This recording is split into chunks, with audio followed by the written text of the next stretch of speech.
welcome to Classical Physics, and today in our first unit we're going to be talking about dimensions and units, because believe it or not, the fundamental foundations of physics is understanding the units and dimensions. You can't really succeed in anything past that if you don't quite understand dimensions and units, because it relates these numbers and equations to the real world.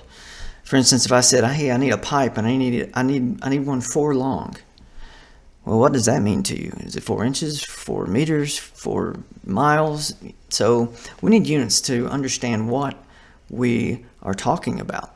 And then later on, we'll understand how to convert units into something that's meaningful to us. And so, but first we need to understand physics has 3 principal and fundamental units of measurement. And all the other dimensions of measurement and units of measurement, they kind of derive from these 3 principal ones. So the first principal one is mass. This is just the amount of matter, you can say material, in an object. It's not to be confused with weight, because mass is not gravity dependent. I will have the same mass whether I'm on Earth or I'm on the moon, although I will have a different weight because the gravity is different on the moon. So mass just depends on the amount of matter that is in the object. Now, if I were to lose an arm, I would have a different mass. But as long as I stay intact, no matter what my environment is, my mass stays the same, no matter what. Weight may change, mass stays exactly the same, only dependent on matter, not on gravity. The next is length. Goes without saying, it is the distance between 2 points. We use inches, meters, and so forth for length, and we'll get into the units in just a second. The third is, messed up there. The third is time. So time is the duration between 2 instances. And we're all familiar with this. We measure it in seconds, minutes, hours, days, months, right? We're all familiar with that.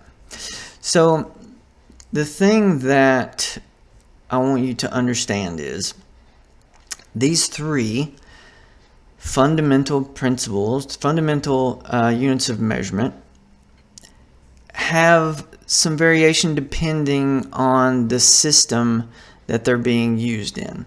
And this is what I mean by that. So in the United States, for example, we use the English, and go ahead and write these down. Let's go ahead and write this subtitle as unit systems.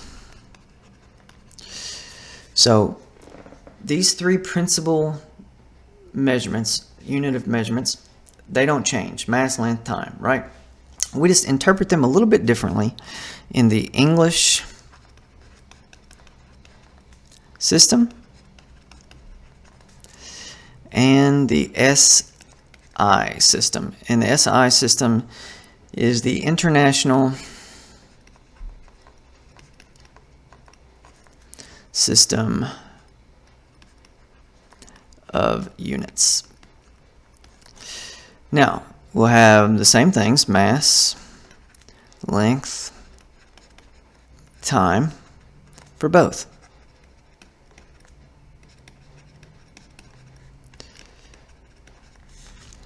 Same things are measured, just a little bit different values. So mass, you'll be familiar with pound. Well, first actually, let's go lowest to greatest. We'll do ounces. So you're familiar with ounces, and then pounds. Now, one thing to clarify with pounds is there's a pound mass and a pound weight when it comes to the English system. Pound mass, of course, is the mass, and this is the one I'm referring to here. And what you'll see that as often is you'll see it as, I'm just going to write it over here, pound mass. When you see this M here, that's pound mass. If you just see pounds like this, that's referring to a weight, typically. All right, and the ton, of course. So length, you'll see stuff like inches and feet and miles, yards. That's the kind of stuff you'll see in the English system. Time, seconds, minutes, hours, days, months, so you get it. Now in the international system in units, and of course I'm not listing all these out, but I will provide a table for you that has several of the typical units that are used in each system. In the metric system, for mass, you're going to see stuff like grams. You're going to see stuff like kilograms. In length, you'll see stuff like millimeter, and meter, and kilometer. In time, it's the same as English. All right, so 3 principal fundamental units of measurement: mass, length, and time. But we have different unit systems. It's a big world, and it's evolved over time, and so these 2 unit systems have been the predominant units that we use. Unfortunately, we just have to constantly convert between the 2 because that's just the way the world works. Something gets shipped to the US, designed overseas, we just deal with both systems of measurement all the time. So now we're going to go on to what we're going to call derived measurements. So derived measurements are also measurements that you're familiar with, but what you may not be familiar with is they all derive back from these 3 principal fundamental measurements. And so, give you an example. Area. Well, area is just a product of 2 length measurements, right? Let's say length times width. That's the same thing. For an example, 1 inch times 1 inch equals 1 inch squared. Squared inches is an area unit of measurements where it's using the product of 2 length measurements, 2 fundamental principal measurements. Now, just to go on, volume, same thing. 1 inch times 1 inch times 1 inch equals 1 inch cubed. Cubic inch is a volumetric unit of measurement that's derived from the product of the length measurement. Again, now I want to get into some units of measurements that you may be vaguely familiar with, but you've never really dived into them. Now, I don't want this first lesson to be just a derivation lesson of all the properties, but I want you to completely understand these properties dimensionally so that you can better understand them physically. One of which is density. Also a derived unit of measurement directly from the fundamental properties, or the fundamental measurements. And we're going to denote density as rho, the character rho. And let's just look at cursive P. That's where you'll see it all the time in different places. This is mass per unit volume. What does that mean? Well, let's write it like this. Rho equals mass per unit volume. Meaning, I'm just going to use the English system here. So say I have an object and it weighs 15 pounds. 15 pound mass. Has a mass, 15 pound mass. And has a volume of 5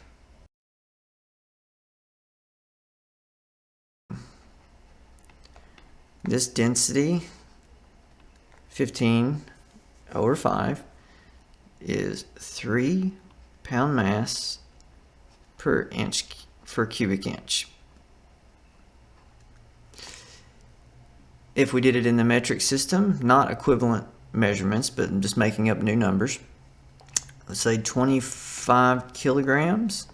I'm used to working in the metric system, but 25 kilograms in, let's say, 5, just to make numbers easy, cubic centimeters.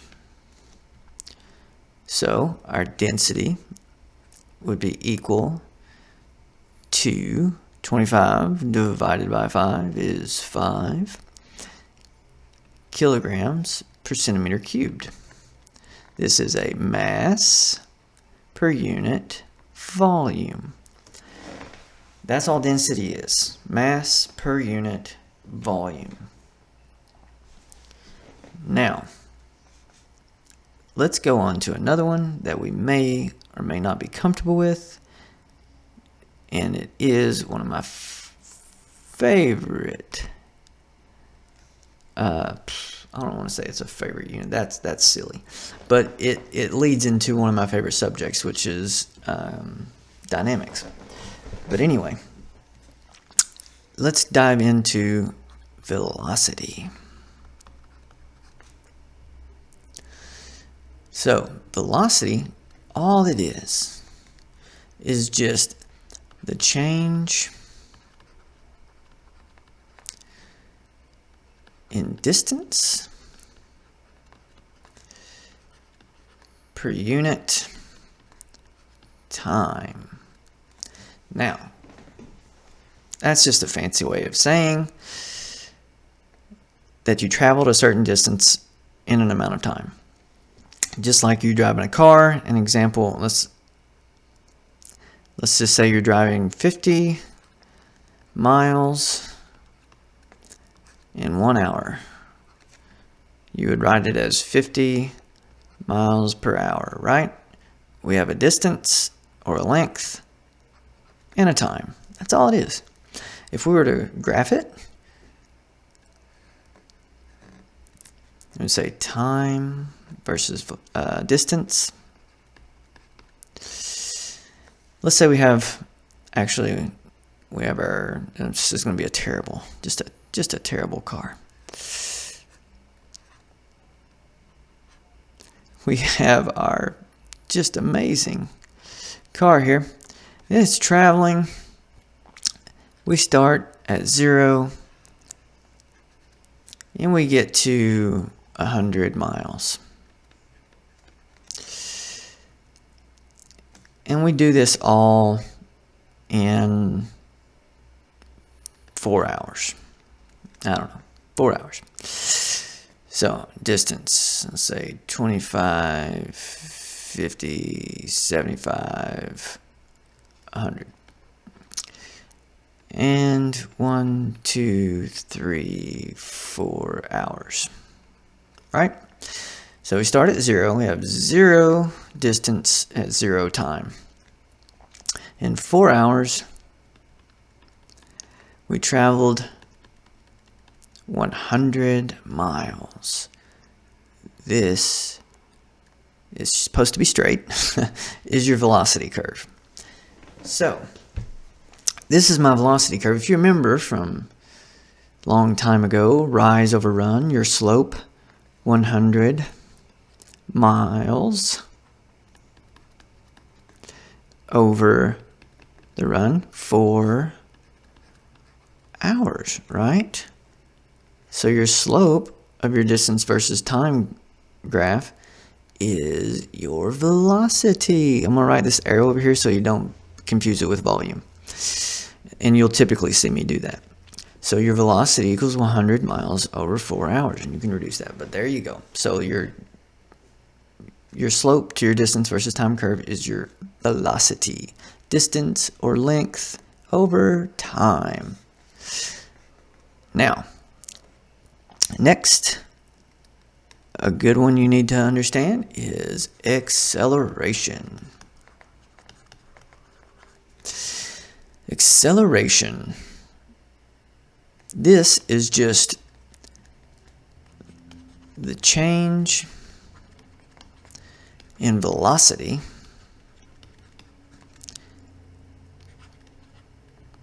per unit time. Perfect. So, whereas velocity was the change in distance per unit time, this is the change, acceleration is the change in velocity per unit time. Let's break this down mathematically. So, velocity over time equals acceleration. Now, what is velocity? Velocity is the distance or change in distance per unit time. And then we got, this comes over, per unit time. This can be rewritten as distance over time times time, or distance over time squared, which would make sense, right? Gravity is an acceleration, which in the metric SI system is approximately 9.8 meters per second squared. We have our distance, or length, and our time squared. So that's where that comes from. So there you kind of have it. That is a brief introduction to the primary fundamental units of measurement of physics, and some of the derived units that we get from it, right? And where those derived units come from the fundamental units. So I will give you a chart. There won't be any homework for this lesson because it's basically just an introduction to terms and the unit systems. But in the next lesson, we're going to be going over conversions, and we want to be able to convert from one unit to the other. We want to find out what happens when you convert from the square of one unit to the square of another. And then you're going to have like a practice problem or two to do that. But on this one, we just want to have an introduction. We just want to know that, hey, in this world there are specific units. They mean specific things, and there's two different systems of measurement. And we want to be familiar with what they are. And what we want to get comfortable with over time is the manipulation of those units. And a lot of times you can figure out problems just based on the units because you know what the answer units need to be. So what we're going to do is study the chart that I'm going to have available on, just familiarize yourself with all the different units that are kind of out there and what they represent, and get ready for the next lesson, and I'll see you then.